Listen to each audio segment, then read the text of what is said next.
call, because we continue to get more and more people, we record the presentations and have them available so that people can refer to them later on, or if they're unable to make the presentation. So our agenda today is just the welcome and a quick study overview. We'll hit on our what we shared on December. In December, we did not host a stakeholder call. We've held calls since September 2021, quarterly calls, but the December ones, we've sent out PowerPoint presentations because of the holidays and the low attendance on the first meeting that we had in December. So we'll go over a few important things that were in that December slide presentation. And then we'll touch on all the technical team updates of the work that's been occurring since December. We'll touch on the study schedule, and then we'll close out with conclusions, any to-do outs for the team, and then action items, and to share the next meeting date. So this project is funded through GLRI, and it is a collaboration between the USGS, NOAA, Cornell University, University of Michigan, and the study purpose, which we coordinated through, while we were scoping the exercise with EPA, was it's a federal and state collaboration that are going to identify the expected range of future Great Lakes water levels, wave heights, and ice conditions. Basically, to do any type of design on the shoreline, you need to understand what your water levels as well as your wave heights are. And so that was an important piece that EPA was looking to reduce the uncertainty of what we could expect in the future climates. Also, one of the important things that they wanted the study to do was to provide guidance and checklists that could be publicly available, and that our output, the model output, would be publicly available, and so that it could be used for planning, designing, and implementing, and also adaptively managing already constructed projects. So at the beginning of our technical team's work, one of the things that we focused on was developing this model framework. And our goal was to use already existing models and to modify them to basically answer the questions that we were looking to answer. How water levels on the Great Lakes could change under different climate scenarios that are anticipated to possibly occur in the future. So this model framework separated into two different parts. This little red box, this little checked arrow here, checked line. And so on this side, these are the models that generally we can run for, long periods of time and quick succession. So many different iterations as far as climate scenarios. Over here, these are what we call episodic models, which are basically focused on the wave and storm conditions based on each, a storm or a storm event, and how the waves and surge could impact water levels. Up at the top, quite a bit of time, the team bias correcting historic meteorology. And that was then used to perturbed to generate climate change scenarios. Those were generated through a weather generator, and the output of the weather generator was the meteorology that was then used to run through how the water runs off of the land into the Great Lakes, and then also how it's evaporated and an ice is formed on the Great Lakes. And then all of these pieces were then run through the regulation and routing models for the Great Lakes. Over here on the wave and surge side, we have our historical ice conditions, the storm events that we're used to that we're using right now to identify what change in water level would be under a storm event, and then the range of static water levels based on this side of the analysis. These green boxes here, we call these our check models.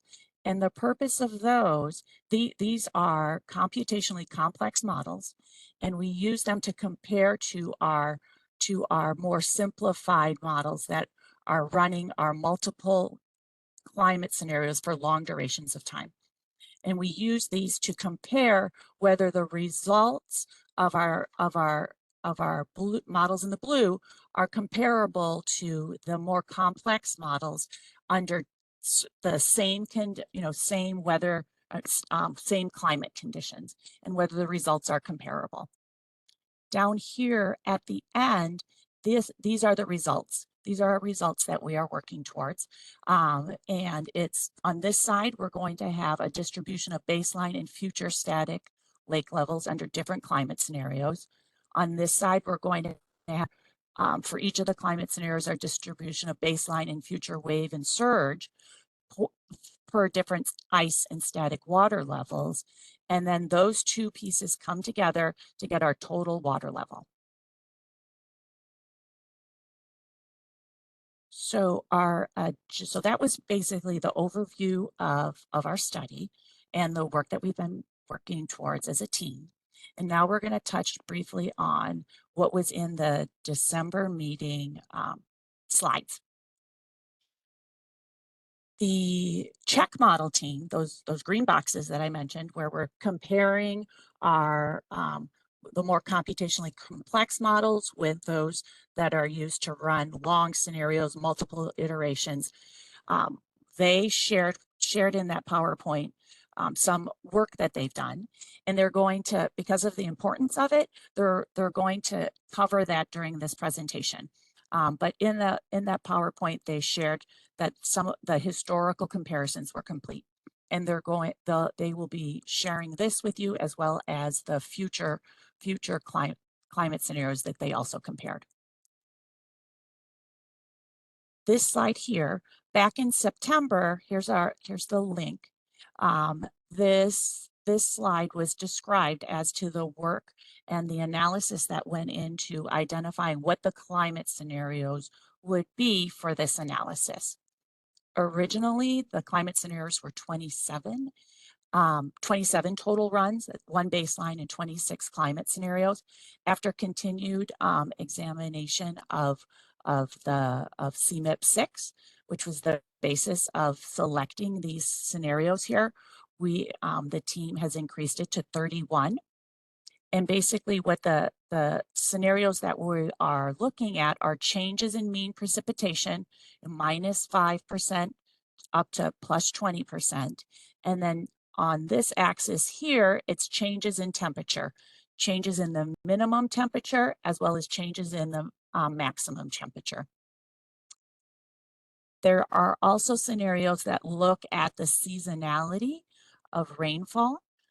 And then those also are look at the changes in extreme precipitation, which is for every degree in warming, it's the little boxes are a 3.5% increase in extreme precipitation events, and the triangles are 0.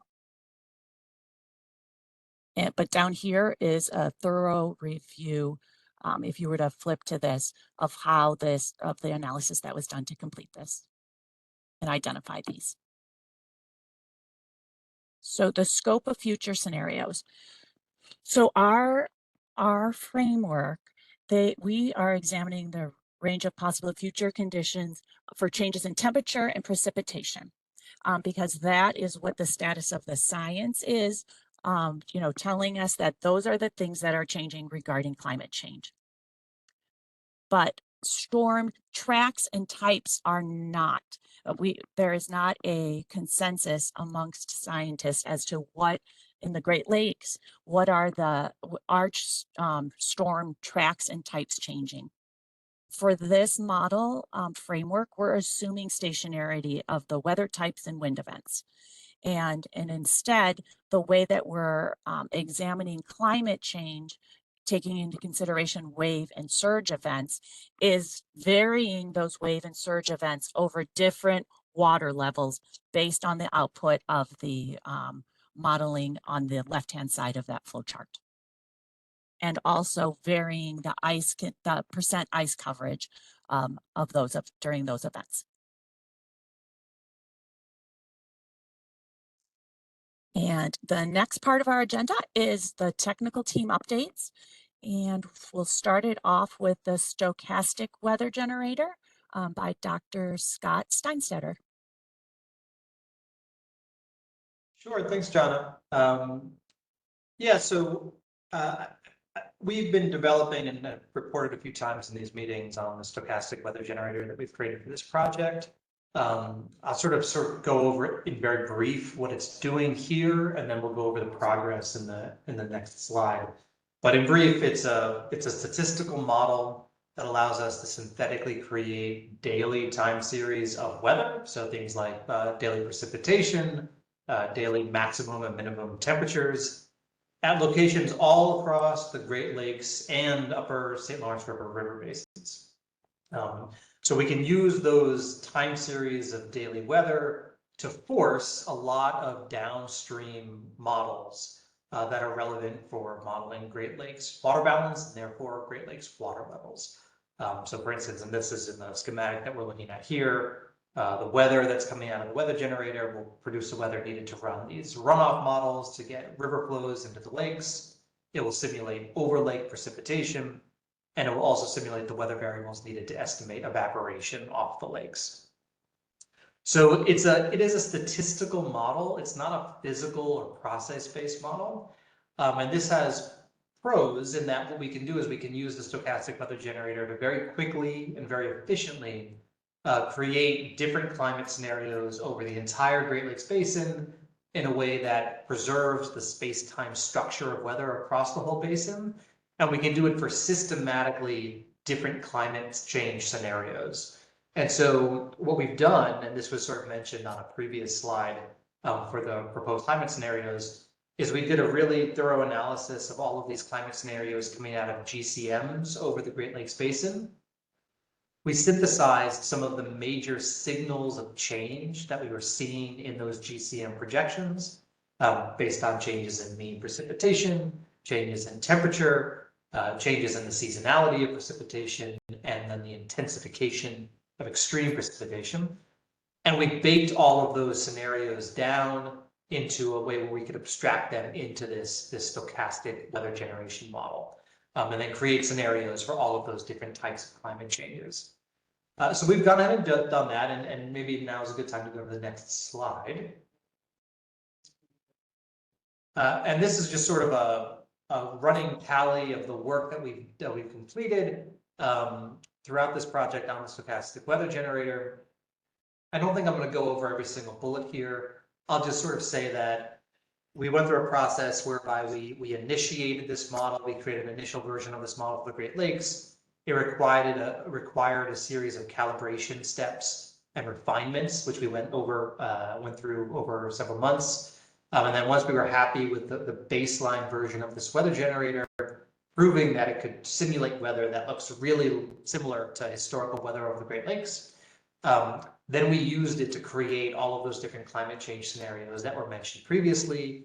That's all been completed. That full data set of future climate change scenarios has been produced for the whole Great Lakes Basin using this model. Those have been passed off to the hydrology and water level modeling team, who will be speaking later today in this meeting. And at Cornell, we are in the process, and we were closing in on finalizing the written report that documents this particular model and the climate scenario that we used, that we generated from it. So I think I'll end it there. And if there's any questions on any of those details, I'm happy to go over them. They have been mentioned sort of in previous versions of these team meetings. But yeah, I'm happy to take any questions if there are any.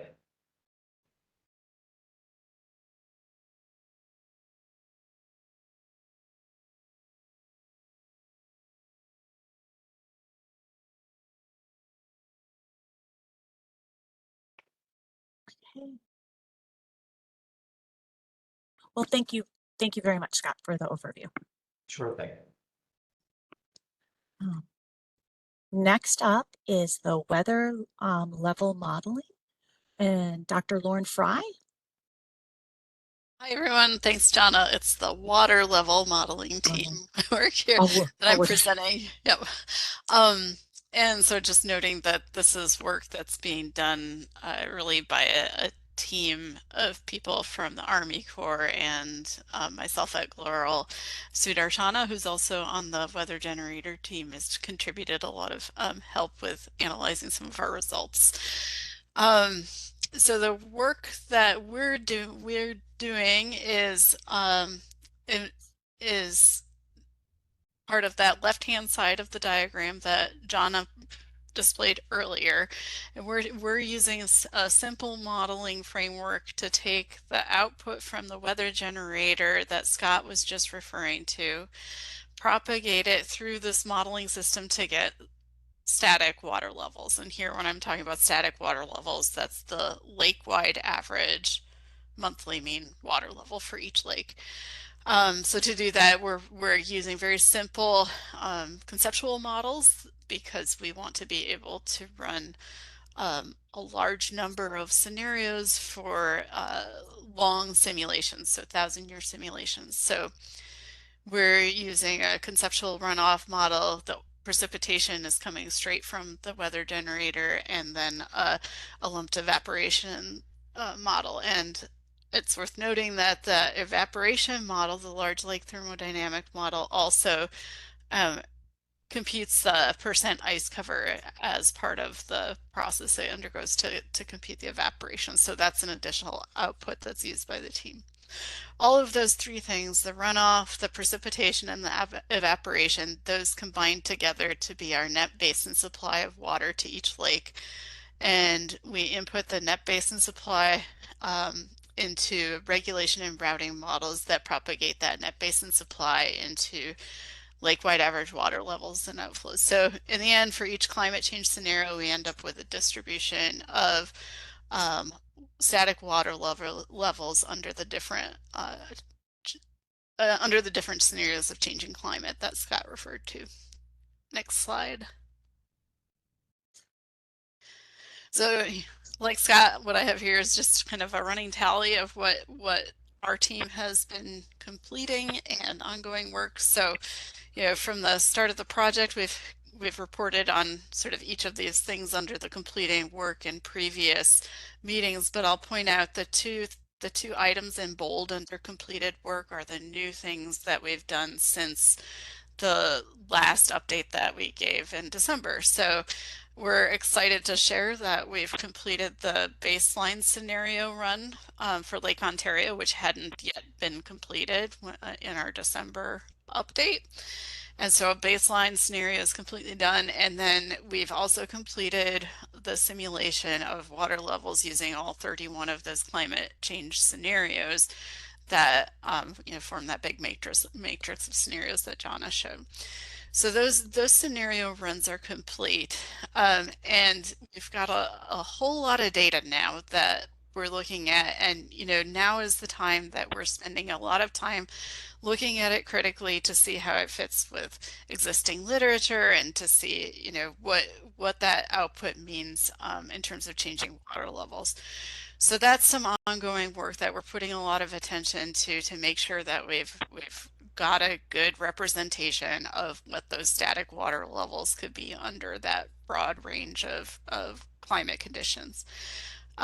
Next steps for that will be to compile that into documentation and have it undergo peer review, which we think is really important so that we feel that this is a robust data set. Are we taking questions in between, Jana, or do you want to hand it over? Okay. I think that'd be great. Sure. If there's any questions, let me know.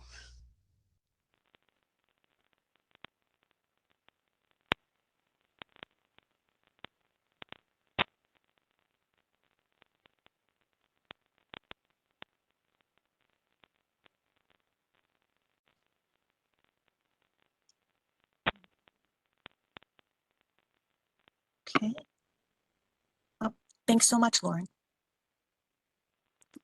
And now we'll pass it off to the check team, Dr. David Cannon and Dr. Joy Shin. All right, great. Hopefully you can hear me okay. Yes. All right, perfect.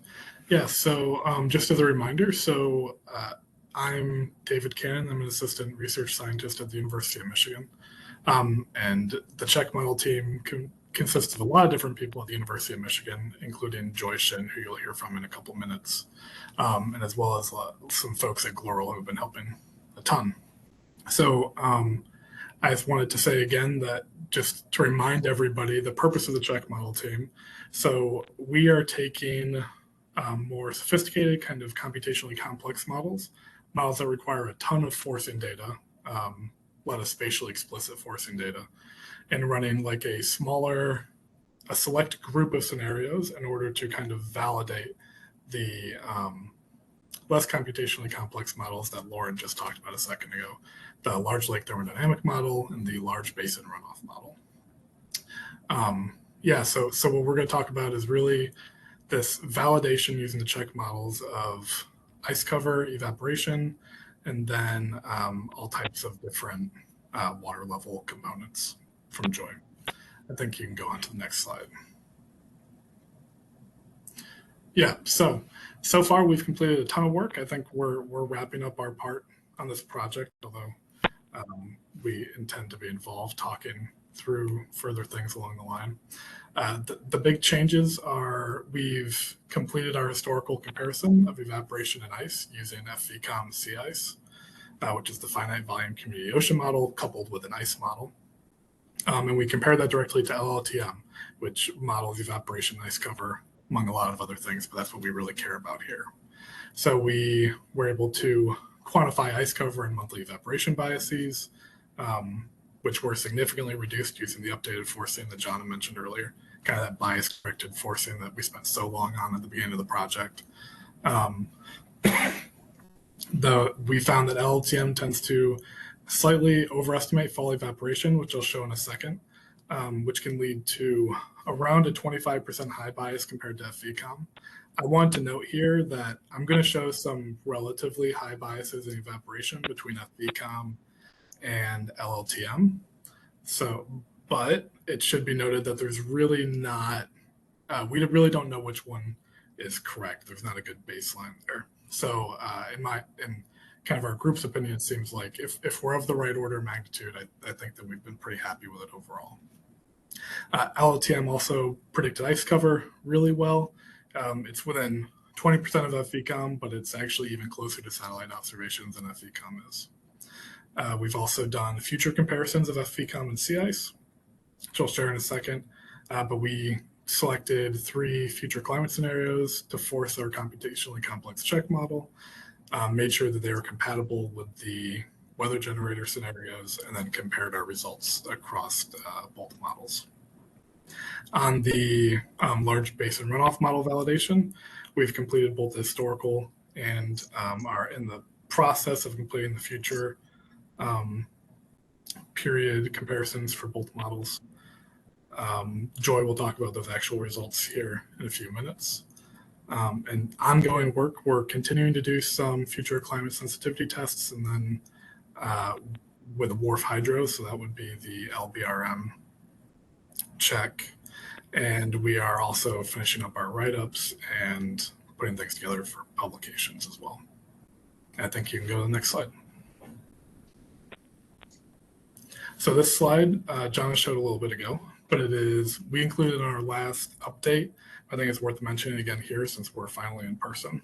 So on the left, I am showing kind of the climatological average of ice cover on Lake Michigan between 1979, excuse me, I'm sorry about that, between 1979 and 2022.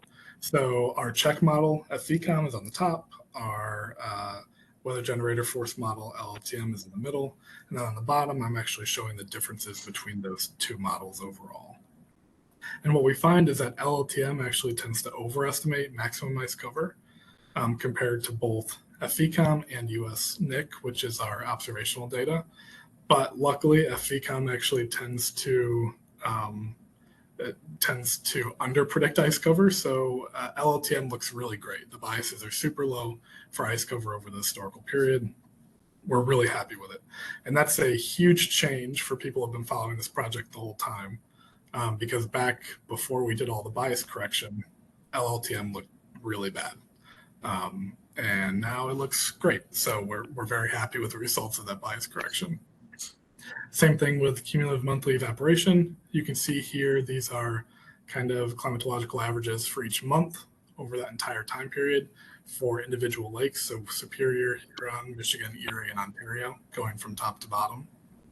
And then it's each month of the year going from left to right. And you can see that LLTM and FECOM agree super well for the winter through the summer, winter, spring, summer. In the fall, we start to see a little bit of differences between the models. And what that ends up being at the end of the day is about a 25% cumulative difference in annual evaporation for lakes like Lake Erie and Lake Ontario. So we think that LLTM probably overestimates fall evaporation a little bit, but that's the whole point of these check models, so that we actually can quantify those biases to understand the future scenarios. Next slide. So here I am showing future simulations, which we're really excited about. So on the left, I'm showing maximum annual ice cover, and on the right, I'm showing cumulative annual evaporation. I only have 3 lakes here because it fit better on the screen, but they're indicative of the model for all 5 lakes. So we have Huron, Michigan, Erie marching top to bottom, and sorry, I have to spend so long describing this graph. All of the blue boxes are actually histograms for individual scenarios from LLTM. That's data that's forced using the weather generator scenarios. And it is the baseline on the far left. So it's a change in temperature of 0 degrees Celsius. And then marching right are incremental increases in temperature associated with both LLTM, but also with our FECOM check model simulations. And what I'm really trying to highlight here is that the trends between the check models and the and LLTM agree really well. So we have this like general decline in ice cover over time. Here I'm using a different forcing for FECOM than I was for the baseline data that I showed a second ago. And in this case, LLTM tends to be a little bit higher in ice cover than what I see for FECOM, but again, the box plots are typically overlapping, so not too worried about that. And then marching forward, you can see that in both my scenarios for the check model and the LLTM scenarios, we have essentially no ice cover at warming of greater than 4 degrees Celsius, which I think is scary. So it's not something you really want to be excited about, but it's nice to see that our models are agreeing across studies. So cumulative annual evaporation is shown on the right. Here I'm actually showing the difference. So this is the change in evaporation rate between the historical period and the future period. And that's just because we had some slight differences in starting conditions. So I wanted to just show the effect of the temperature alone here. The effect of temperature increases on changing the evaporation for the lake. And again, we have really strong agreement. So here on Michigan especially, you could basically draw a straight line through all of those, showing that the increase in evaporation with increase in temperature, the rate is identical between our 2 model setups. On Erie, we have some slight differences that we're still working out, but again, order of magnitude is good. We're largely overlapped, at least with the variability. So yeah, I think we're pretty happy with this, and we're calling our comparison of future projections complete. So I'll pass it off to Joy Shin to do the last 2 slides.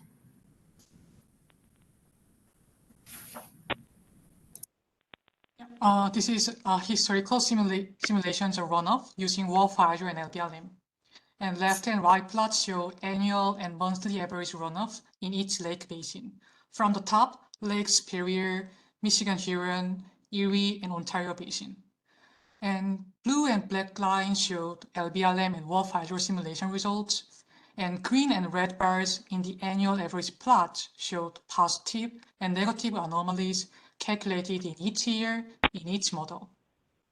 And we can see that the largest differences between the two models are found in the Lake Superior Basin. In here, Wolf hydro underestimated runoff due to its inaccurate snow processes. But for the other lake basins, both models have similar annual average values. And if we look at the anomalies in the above bar plots, both models have consistent increasing and decreasing trends over time in all lake basins. From this historical comparison, we would like to check if the framework's simple model, the LBLM, has reasonable simulation results or not by comparing the results from more complex check model. And we found that the simulated outputs of the two models show some differences, but both models have consistent changing patterns over time. Next slide, please. And this is the preliminary results of the climate sensitivity tests. These plots show how temperature and precipitation change the simulated ET, snow water equivalent, and runoff. In each plot, the dotted lines show Wolf hydro results, and bold lines show the LBLM results.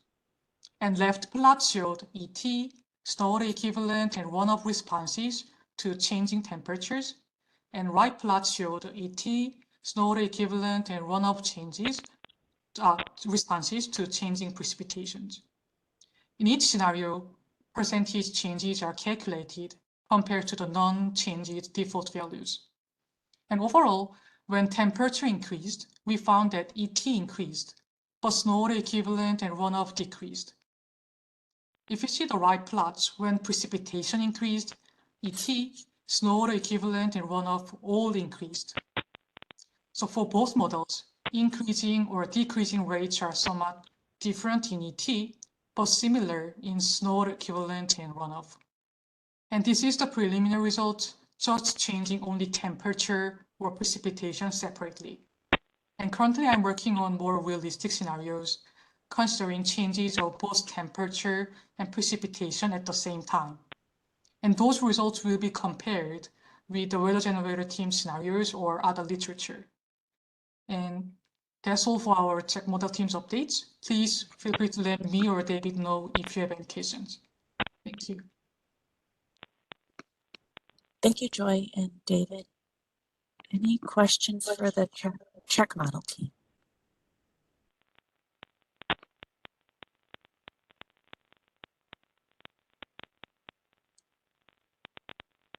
So my takeaway from your presentations and our discussions overall, through the last few months is that basically, excuse me, are the scenarios, the climate scenarios where we're running long perturbations of time under different climate scenarios are faring pretty well with the check models. Yeah, I totally agree with that. There still is there's a couple little things that we're just working on figuring out from a just like understanding biases perspective, but in general, they're all agreeing super well. No cause for alarm. Thanks, David. I have a question. This is actually for both the conceptual models and the check models. Sorry, I tried to raise my hand, but I guess nobody's watching that. And that is, in the future scenarios, is there any accounting for changes in land use or land cover?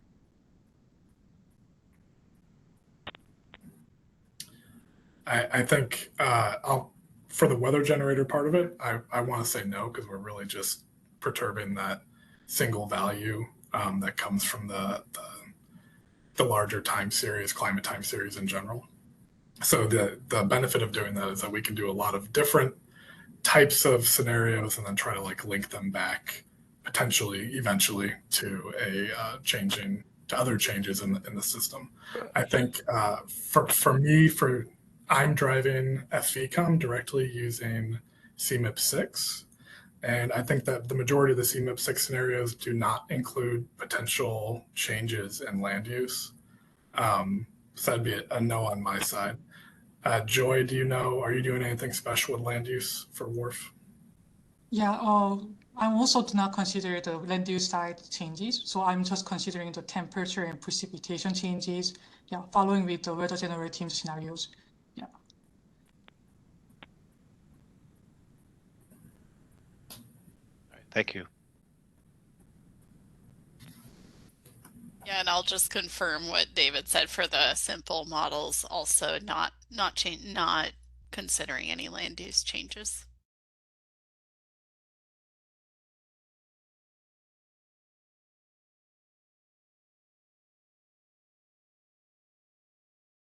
This is EP from USGS, and I'll just note that downdrift in this project of the modeling components, there will be some land cover as part of a synthesis project that will be using these model outcomes. So land cover will be considered down the road, but not as it affects the climate scenarios, more as like coastal change impacts, and that's where land cover will be coming in. So hopefully that helps.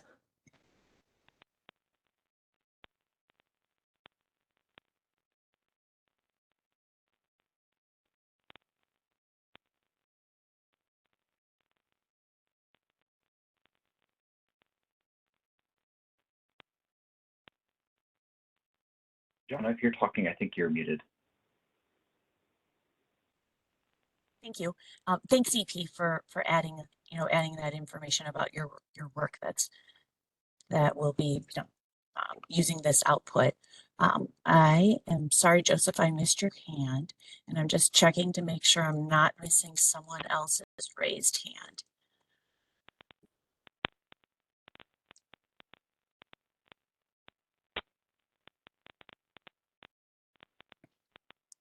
I think we can move on to the, thanks so much, David and Joy, really appreciate it. Moving on to the wave and surge modeling team, and Margaret Owensby is going to be briefing this work. Hi everyone, I'm Margaret Owensby. I'm with the Army Corps of Engineers at the Engineer Research and Development Center. And on this slide, you can see the pictures of some of the team leads that are involved in the wave and surge modeling for this project. So the folks on the left side of the slide are primarily involved with the modeling, and then the folks on the right side are the team leads that are responsible for the statistical calculations and also management of the coastal hazard system. And so on the middle of this slide here, we kind of have the portion of the flow chart that we've been looking at that it comprises the wave and surge modeling. And so essentially what we're doing here is we are running coupled AdCirc and SWAN models for each of the Great Lakes for a variety of different storm events. And we are using the outputs of the weather generator and the lake level models, so the computationally efficient models that you've already heard about, and we are using those the outcomes of their analyses to inform the scenarios that we are running with our computationally complex models. And so we are taking kind of different representative values representing kind of the range of the different future projected water levels that could come about as connected with those different climate scenarios, as well as different ice coverage conditions. And we are running a suite of approximately 180 different storms for each lake for those different combinations of lake level and ice conditions. And so the conditions that we're running, you can almost think of them as kind of like a low, medium, and high scenarios for lake levels and also for ice coverage in the Great Lakes. And so as a result of the modeling that we're going to be doing, we will be creating statistical distributions of the baseline and future waves and surge conditions for the various different water level and ice coverage conditions. Okay, next slide, please. So we have a table here that's kind of giving a summary of our progress on this project to date. The different columns are indicating the different models that we have constructed for this project. So we've got a model for Lake Ontario, a model for Superior, Michigan and Huron are being modeled together, and Lake Erie and Lake St. Clair are also being modeled together in the same model. So just kind of boiling down portions of our workflow here, we have the digital elevation models that were developed as input into our numerical models. That's basically comprising, topographic and bathymetric information that goes into our models. So those had to be constructed for each of these models. We have also identified save points for each of these models, and I'll be talking a little bit more about that in just a minute. There was also storm selection that was conducted for each of these models. So looking at the historical record going back to 1979 and picking representative storms that we can use to model for both historical and for our future climate scenarios. We've also had a model validation component of our work where we're comparing the results from our models with collected historical wave gauge and water level gauge data. And once that validation is complete, we've produced a report that has undergone an Army Corps technical review. Then we've used the results of that review to finalize our model setups and then run our baseline model runs, which is just the historical storms that we're kind of using as the baseline comparison. And then kind of the final phase of the modeling for each of the lakes is to run the different future climate scenario model runs. So just by looking at this chart, you can see that for Lakes Ontario, Superior, and Michigan and Huron, we've completed everything up through the historical baseline model runs. And we should be starting the future climate scenario model runs for each of those lakes coming up pretty soon. Lake Erie and St. Clair, the model for that is still under development. The DEM has already been created, and we are working to identify the save points, so stay tuned on that for just a second.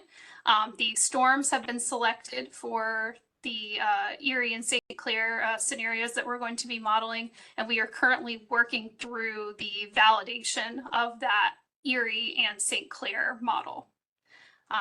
Next slide, please. So I mentioned save points a second ago, and you could see from the table that we have already generated sets of save points for Lakes Ontario and Superior and Michigan and Huron. So this is a process that we've already done kind of for the other lakes, and we're moving on to our final model, which is Lake Erie and St. Clair. You may have heard us talk a little bit about the save points before if you've attended some of the previous meetings, but for those of you that are just joining us for the first time or may have forgotten what this means, I'm going to give kind of a brief rundown of what the save points are and how we need your help in selecting these save points. So kind of the bottom line up front is that we are requesting input from you all, the stakeholders, in order to help us develop this final set of save points that we're going to use as input into our models. And so we have developed a draft set of save points, and you can see an image of that for Lake Erie and St. Clair. You can see an image of that on the top left of the slide here. So all of those little red dots, each of those represents a save point. And so what we mean when we say save point is it's basically a location of special interest at which the model will be outputting data, and that data will be posted on the coastal hazards system upon completion of this project. And that website that it will be posted on is publicly accessible, can be accessed by anybody that wants to go in, and they can pull up the map and zoom in on a specific area, find any specific save point on the map that they're interested in looking at, and downloading information related to that. If you could hit the next slide, I think there's a little pop-up that should come up. Okay, yeah. So this kind of breaks down the types of data that will be made publicly available at each of these save points once the study is completed. And so files and data that you can download at each of these points includes storm event responses. So that includes peaks and time series for the water levels and currents at each of these points, as well as peaks and time series for significant wave heights, along with those associated periods and directions with those wave results. In addition, we'll also be posting statistics at each of these point locations. And so there will be annual exceedance frequency curves or hazard curves for the water levels and wave heights that will be available at each of these point locations. So you can see kind of an example of what kind of that hazard curve would look like kind of on the bottom right of this slide. And we'll also be posting some of the different probabilities associated with the different storms that we're running as part of our storm suite, as well as some of the nonlinear residuals for some of the storm responses. So next slide, please. So the set of save points that we've developed that I showed on the previous slide, it currently numbers at about 24,000 total save points all throughout the lakes, I should say. And that preliminary set is going to be made available to you all at the end of this meeting. And so we request that anyone that is interested in submitting additional points for inclusion in our modeling, submit those to us. And on the next slide, we have, I guess, 2 different ways that you can send those points to us that we're going to kind of give you details about. So we're kind of aiming for our target for our final number of save points to be about 25,000. So we definitely have room, to take pretty much as many save points, as you want. I mean, if you want to go in and suggest like 5,000 points, I don't know that I can guarantee we'll include all of them, but we'll make an effort at least to include every single point, that you all suggest. So if you're thinking about, okay, well, what are kind of the types of locations that you're looking to see save points added in?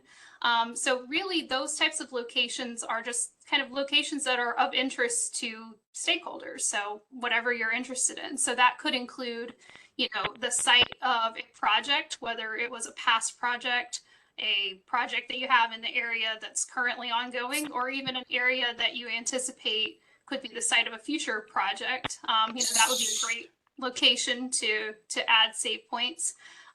Other great areas to consider would be, near shore areas, where it's suspected that flooding could be an issue, in the future due to different climate changes or what have you. Other areas along the shoreline that are areas of interest, so areas that have high population density, maybe they're popular tourist locations, areas that contain important tribal resources.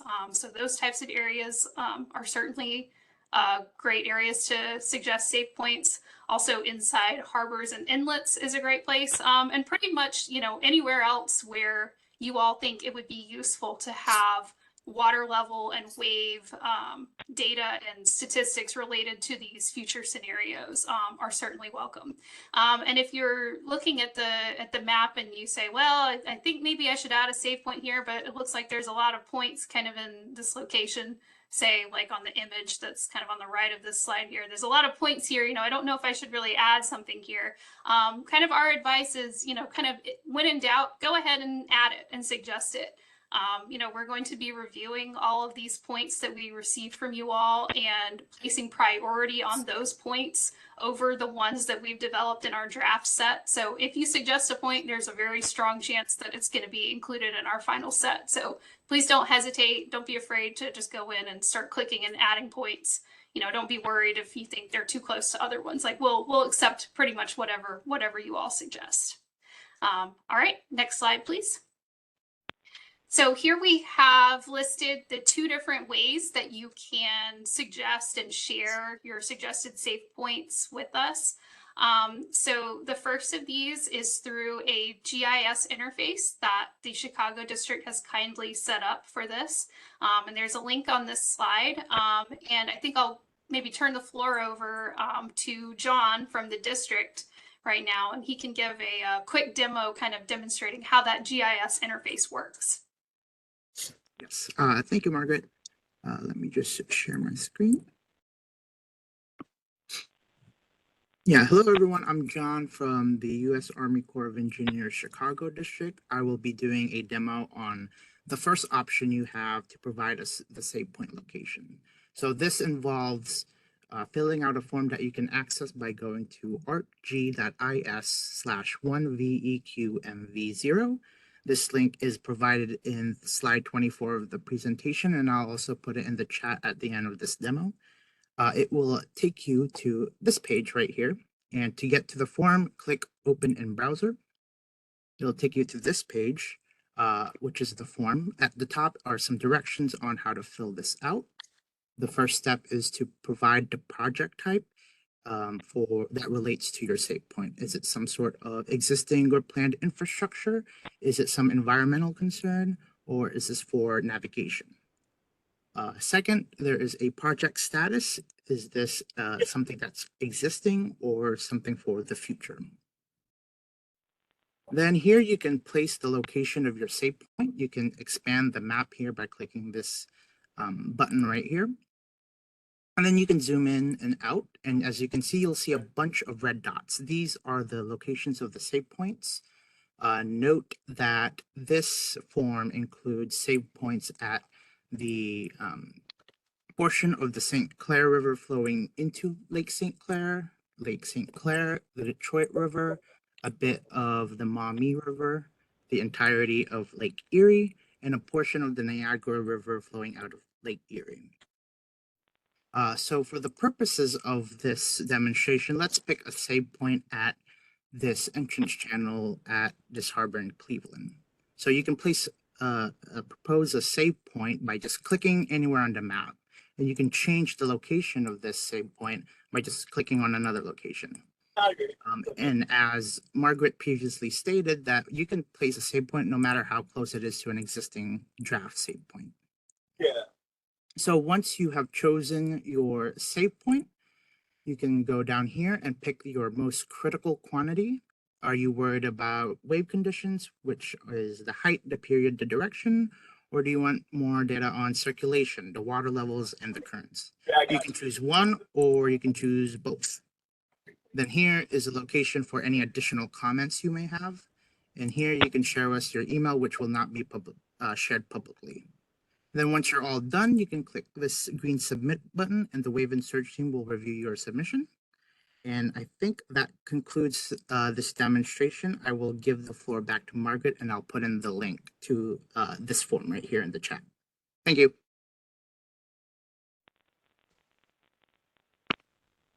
Okay, thank you for the demo, John. That was very helpful.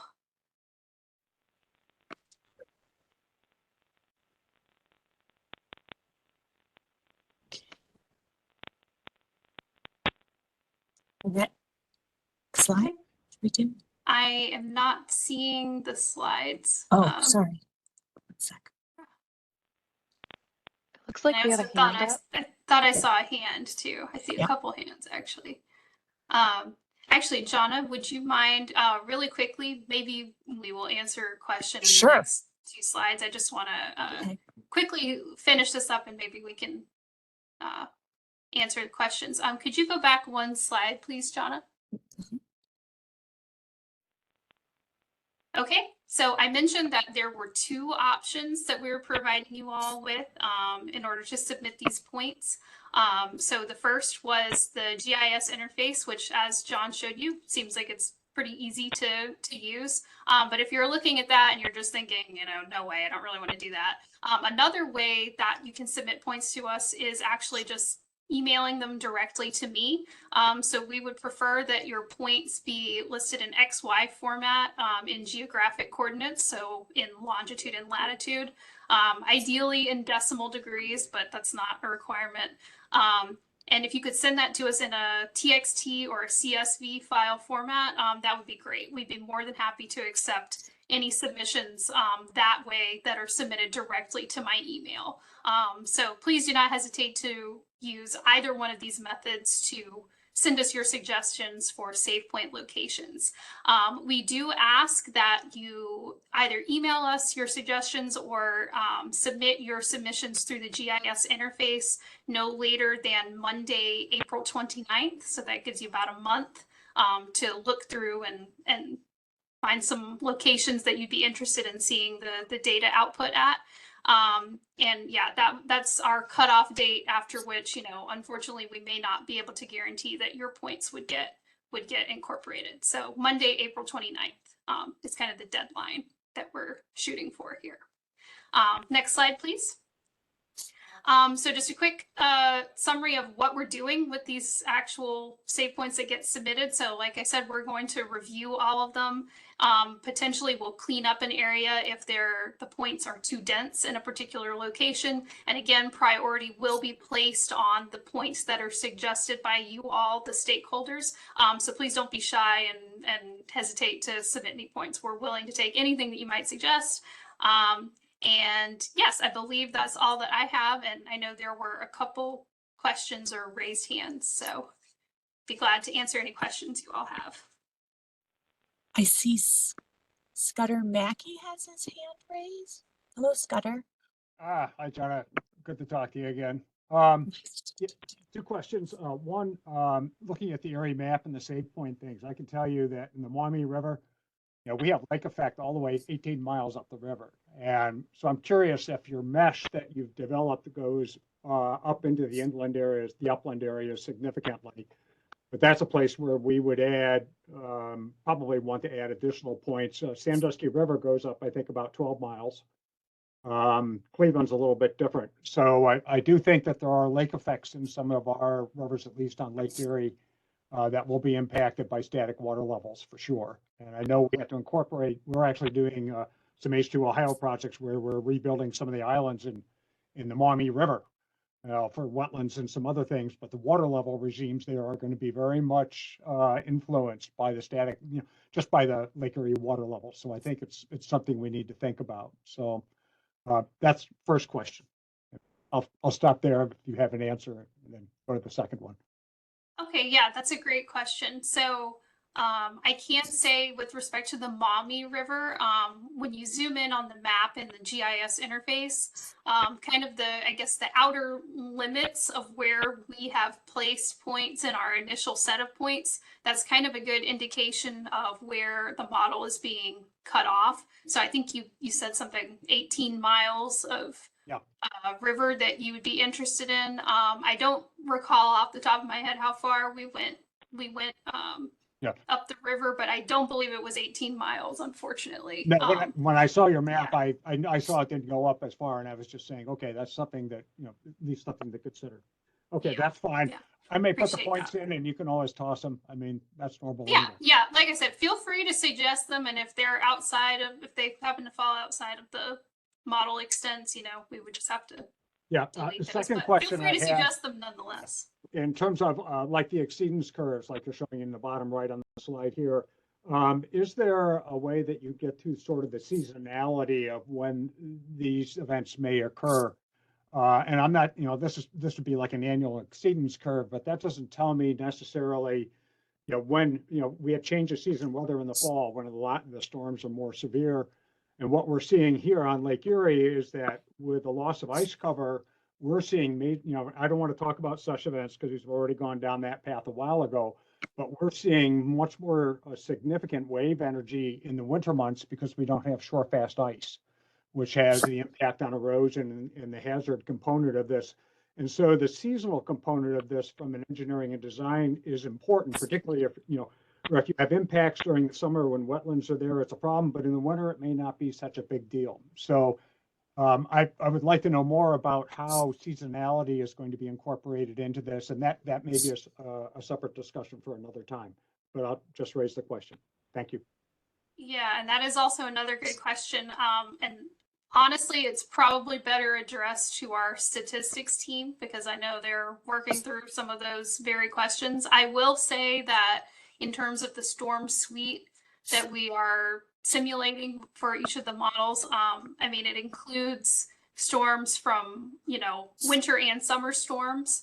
But how exactly the seasonality will be teased out, I think we would have to maybe pass that question along to our statistics team. So sorry that I can't give you a better answer on that one. I understand. I'm just saying if Lake Erie, which has maybe during its maximum ice cover is 70%, that's a significantly reduced fetch distance over which winds will act. And if you have shore fast ice, that actually acts as a natural barrier to wave action. If you're looking at what the actual impacts and surge would be, and that if it occurs in the winter, water levels are lower in the winter than they are in the summer, and that's what your curves in part are implying.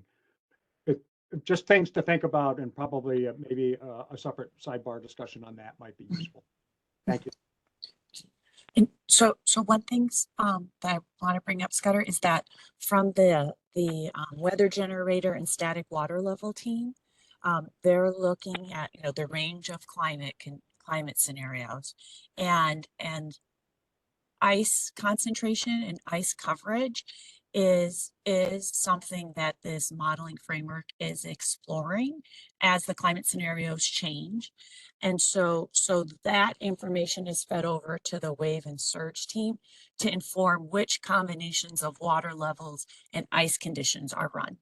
But the stats team can do a better job. But I want to let you know that they've thought about it, that is being incorporated.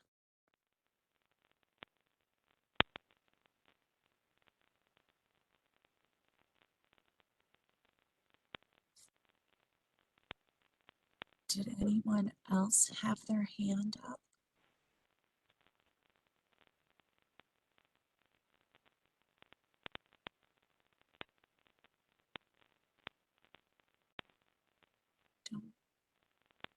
I don't see one. I don't see. Okay. Then the last component is study schedule, and then meeting conclusion and action items. So here is our current study schedule.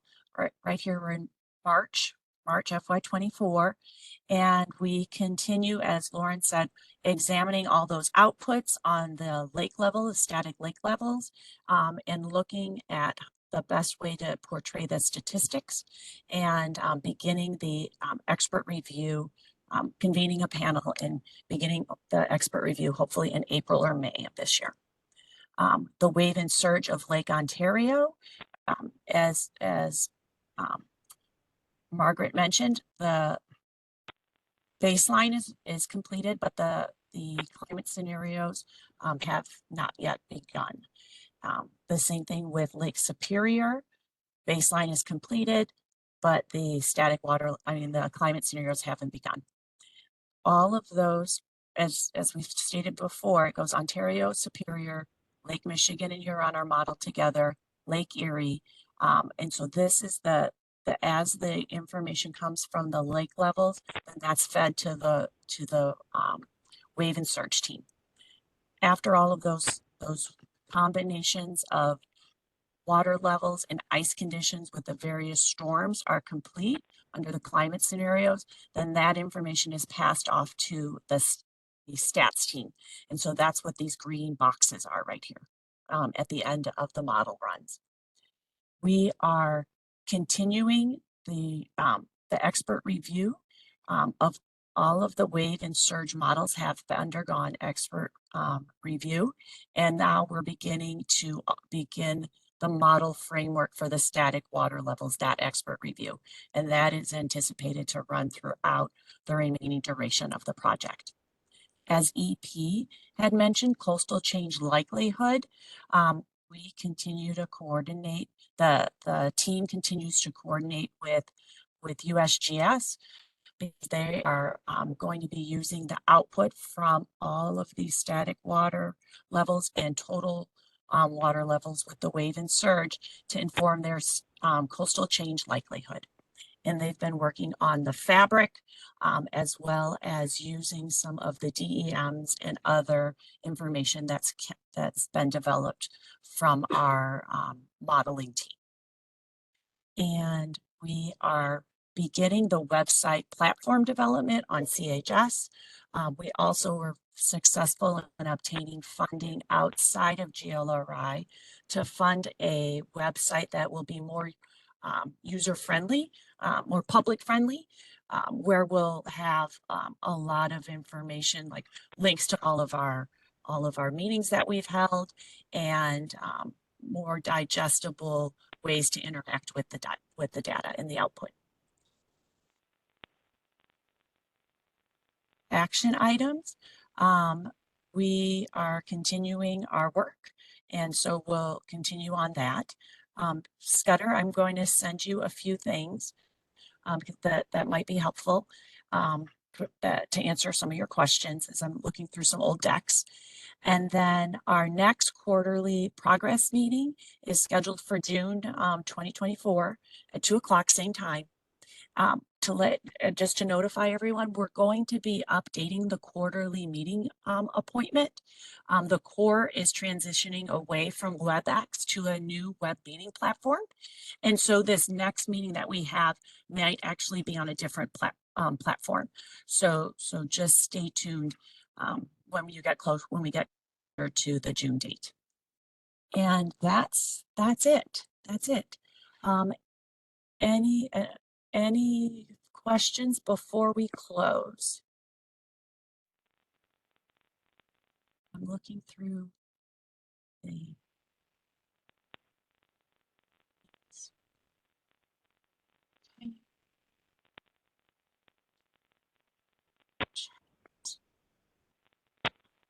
and so one last thing is just to please enter those save points by the end of April. What number, John? 29th?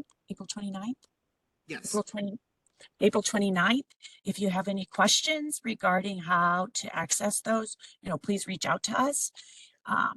And we look forward. Oh, thank you to all of the team who made presentations and prepared the slides. Really appreciate your efforts in, getting the word out. And thanks to all of you all stakeholders that have participated today. Because it's really exciting because we're getting near the end of this work, and we look forward to continuing to share our progress with you. With that, everyone have a lovely rest of your day. Thanks so much. Take care.